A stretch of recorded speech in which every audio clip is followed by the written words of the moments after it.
معاملہ تو ایسا ہے، بہت آسان ہے کہ جو کمی کوتاہی اللہ کے حقوق میں ہو جائے، آدمی اللہ کے سامنے سچی پکی توبہ کرے، معاملہ آسان ہے، اللہ معاف کر دیتے ہیں۔ اللہ اپنے حقوق کے معاملے میں بڑے غفور الرحیم ہے کہ بندے نے معافی مانگی، اللہ فوراً معاف کر دیتے ہیں۔ بہت آسان معاملہ ہے، لیکن بندوں کے حقوق کا معاملہ بہت ہی پیچیدہ معاملہ ہے کہ اس کی معافی تلافی اسی زبان سے کہہ دے، اللہ کے سامنے رولے سے معافی تلافی نہیں ہوتی، بلکہ بندوں کے حقوق کا معاملہ بڑا سخت ہے۔ اس میں بندوں کا معاف کرنا بہت ضروری ہے۔ جس بندے کو تکلیف پہنچی ہے، جس بندے کا حق دبا ہے، اس کی ادائیگی ضروری ہوتی ہے۔ بغیر اس کی ادائیگی کے معافی مشکل ہے، ناممکن ہے۔ تو بندوں کے حقوق کے تعلق سے امام نووی رحمۃ اللہ علیہ نے بہت زیادہ اپنی کتابوں میں متوجہ کیا ہے، اور بندوں کے حقوق میں سب سے اول انہوں نے جو رکھا، جو باب باندھا اپنی کتاب کے اندر، باب الوصیۃ بالنساء، عورتوں کے تعلق سے آپ صلی اللہ علیہ وسلم کی وصیت، بیوی کے حقوق کے تعلق سے انہوں نے معاملے کو شروع کیا اپنے کتاب میں۔ حقوق العباد کو جو شروع کیا، وہ بیوی کے حقوق کے تعلق سے پہلے حدیثوں کو لے کر آئے۔ کیوں لے کر آئے؟ اس کی وجہ مفتی تقی عثمانی دامت برکاتہم نے لکھی، اس کی وجہ یہ ہے کہ حقوق العباد، بندوں کے حقوق کی پامالی میں سب سے زیادہ کسی کے حق پامال ہوتے ہیں تو وہ عورت ہے، وہ بیوی ہے، کہ سب سے زیادہ اس کے حقوق کی پامالی ہوتی ہے مردوں کی طرف سے۔ وہ ایک مظلوم، وہ ایک مجبور اور ایک کمزور ذات کا نام ہے جو مرد کی ماتحتی میں ہے۔ مرد اس کی مجبوری کا اور اس کی کمزوری کا زیادہ فائدہ اٹھانے کی کوشش کرتا ہے۔ عورتوں کو آج کل کے مرد، خصوصاً ہمارے ملک کے مرد، عورتوں کو ایسے سمجھتے کہ گھر میں نوکرانی لا لیے۔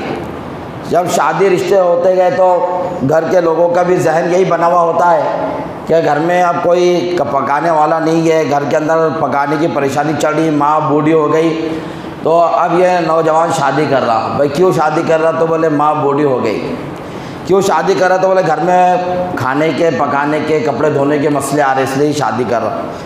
یہیں سے نیتوں کی خرابی اور بگاڑ ہے کہ لوگ شادی اس لیے کر رہے ہیں کہ گھر والوں کی یہ نیت ہے کہ گھر میں پکانے والی آ جائیں گے، نوکرانی۔ سب سے گھٹیا سوچ ہے یہ کہ وہ عورت لوگوں کی بال بیٹی، جس کو والد صاحب 18 سال، 21 سال، 20 سال کیسے ناز و نخرے کے اندر پالتے گئے، ہر بیٹی والا جانتا ہے، جس کو بھی اللہ نے بیٹی دیا، کہ کتنی محبت سے اپنی بیٹی کو پالتا ہے، اور وہ اپنی اس نوجوان بیٹی کو وہ کسی آنے والے نوجوان کے سپرد کرتا ہے نکاح کے ذریعے سے۔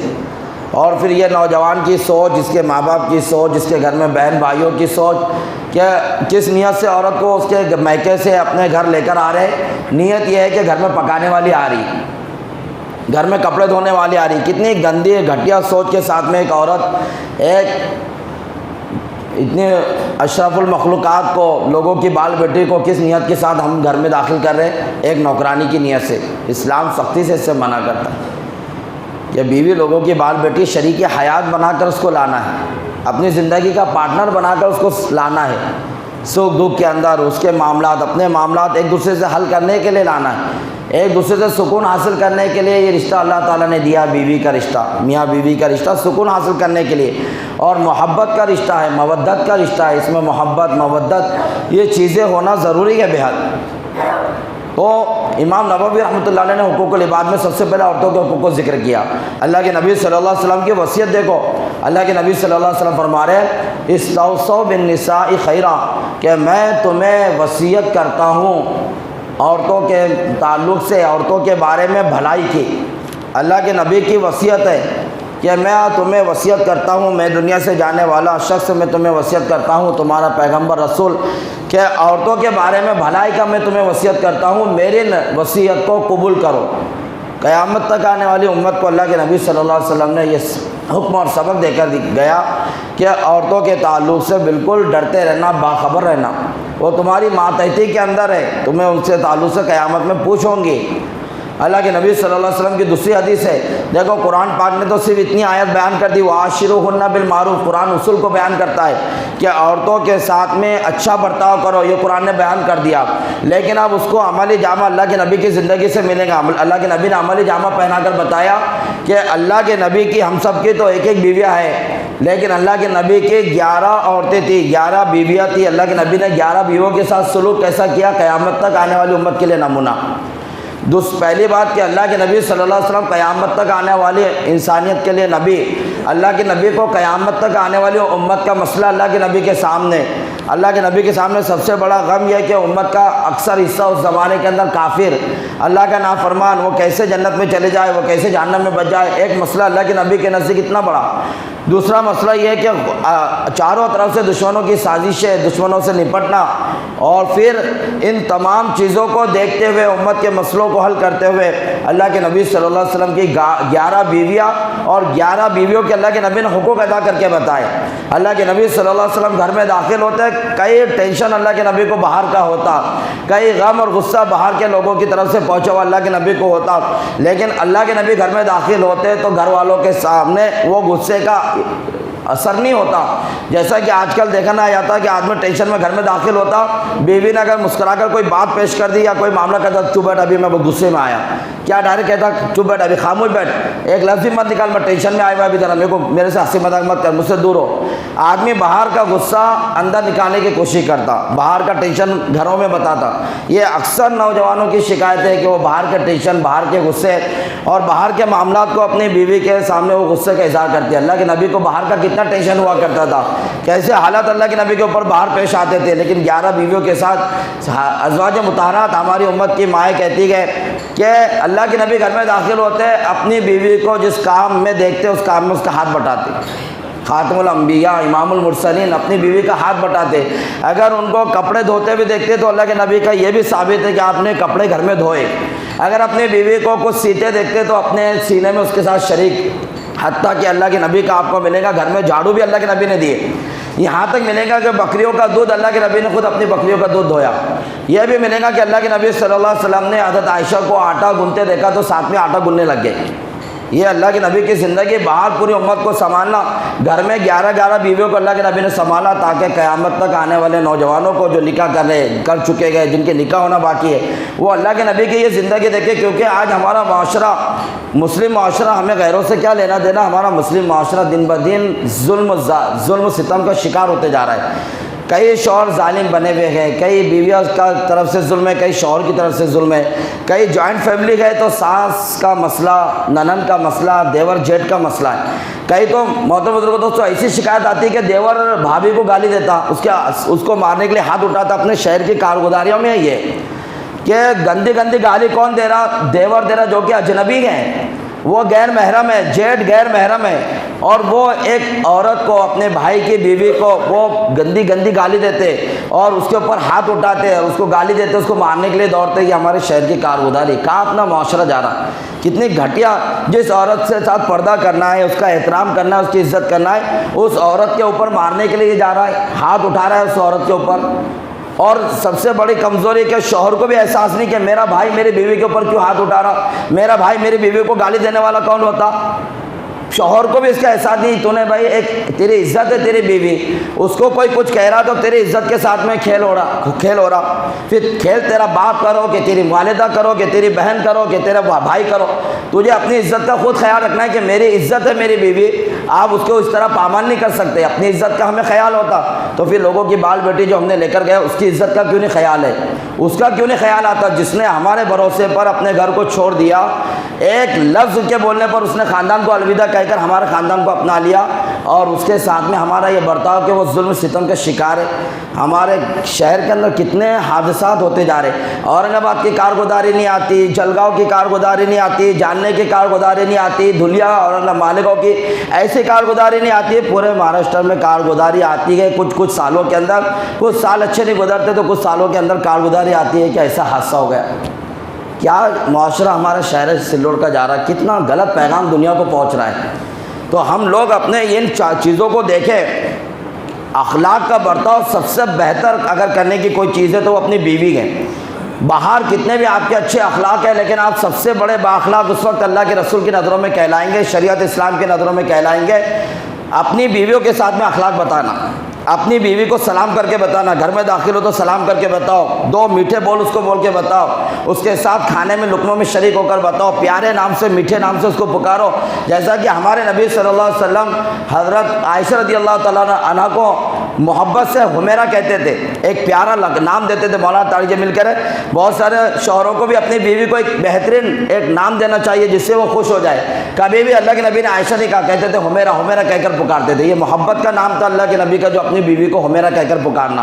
قیامت تک آنے والی امت کو دیا، اپنے بیوی کے منہ میں لقمہ ڈالنا اللہ کے نبی کہہ رہے صدقہ ہے، صدقہ، کہ اپنی بیوی کے منہ میں آدمی لقمہ ڈالے صدقہ ہے۔ آپ شریعت کو دیکھیں گے کتنا، اور آنے کے بعد شریعت نے عورتوں کے کتنے حقوق بتائے، اور آج امت عورتوں کے تعلق سے بڑی عجیب ہو گئی ہے۔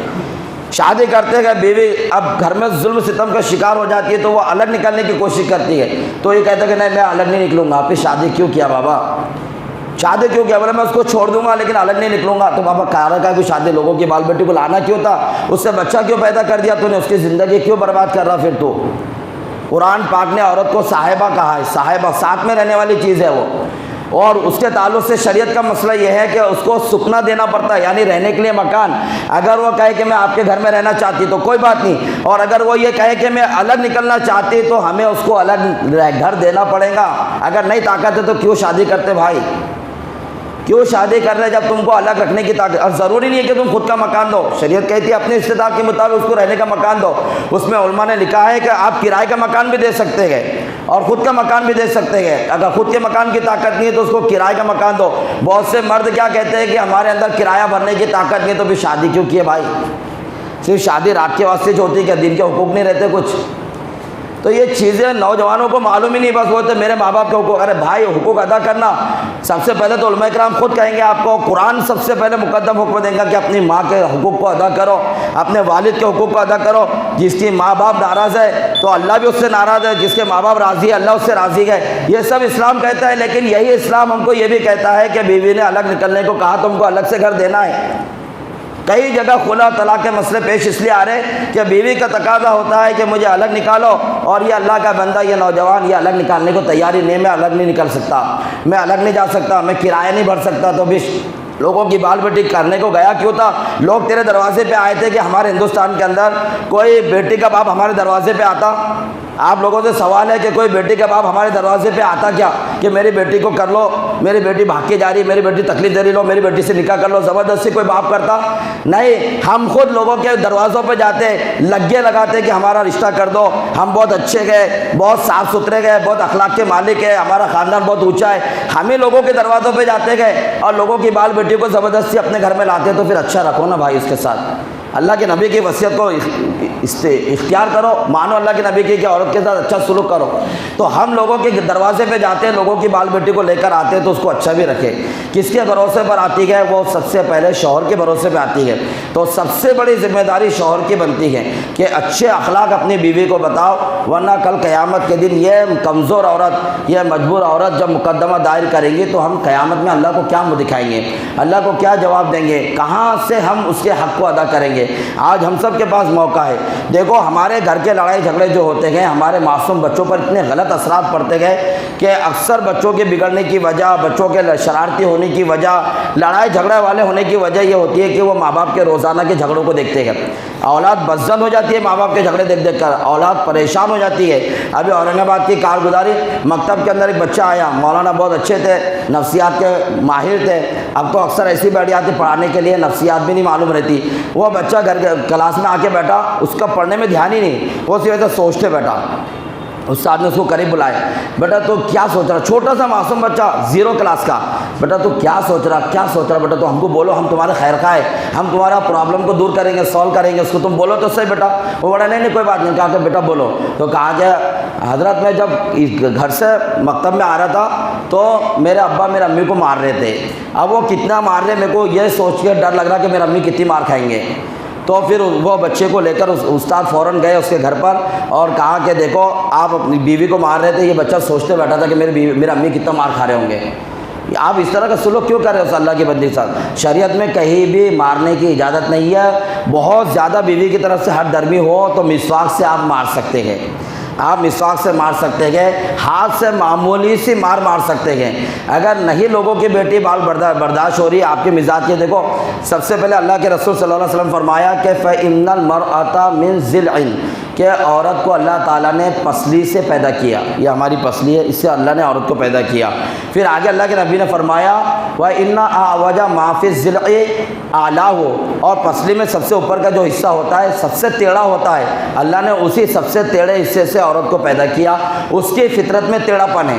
یہ ایک اصول پکا یاد رکھ لیں، اللہ کے نبی نے صاف بتا دیا پورے مردوں کو، شوہروں کو، کہ عورت کے ٹیڑھی پسلی سے پیدا ہوئی وہ ٹیڑھی رہیں گی ہماری موت تک، وہ سیدھی ہونے والی نہیں ہے۔ ایک اصول بتا دیا، شوہر کیا چاہتا ہے کہ بیوی نے میری مرضی پہ چلنا، میرے کہنے پہ چلنا، میں جیسا بولوں ویسے کرنا، جیسا میں ویسا میری بیوی نے رہنا، تو یہ موت تک بھی ہونے والا نہیں۔ اگر کوئی اپنی ٹیڑھی بیوی، جو کہ ٹیڑھی ہر کی بیوی ٹیڑھی رہتی ہے، اس کو سیدھی کرنے جائیں گا تو اللہ کے نبی نے فرمایا تو اس کو توڑ دیں گا، کسرتا، تو توڑ دیں گا، یا تو وہ تجھ سے ٹوٹ جائیں گے، چلے جائیں گے، خلا لے لیں گے، طلاق لے لیں گے، لیکن وہ سیدھی ہونے والی نہیں ہے۔ لہذا اس کے ٹیڑھے پن کے ساتھ میں اس سے فائدہ اٹھاتے رہو، کچھ اس کی بات مانو، کچھ اپنی بات منواؤ، کوئی اس کی مرضی کے مطابق کرو، کچھ اپنی مرضی کے مطابق کرو، صرف اپنی ہی چلاتے مت رہو، بیوی اپنی جیسی ہو جائے، یہ بالکل ہونے والا نہیں ہے۔ اللہ کے رسول نے ایک اصول بتا دیا کہ شوہر کبھی یہ نہ سوچے کہ میری بیوی میرے مزاج کے مطابق رہے، ایسا نہیں،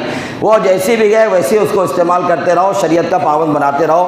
اور یہاں تک آتا ہے اسلام و شریعت کے اندر کہ بیوی نے تقاضا کیا کہ مجھے ماں باپ کو ملنے جانا ہے، تو اس کو وقتاً فوقتاً گائے کبھی کبھار اس کو خود لے جا کر یا کسی محرم رشتہ دار کے ذریعے سے اس کو اپنے میکے میں بھی بھیجو۔ اللہ تعالیٰ کہنے سننا عمل کی توفیق عطا فرمائے۔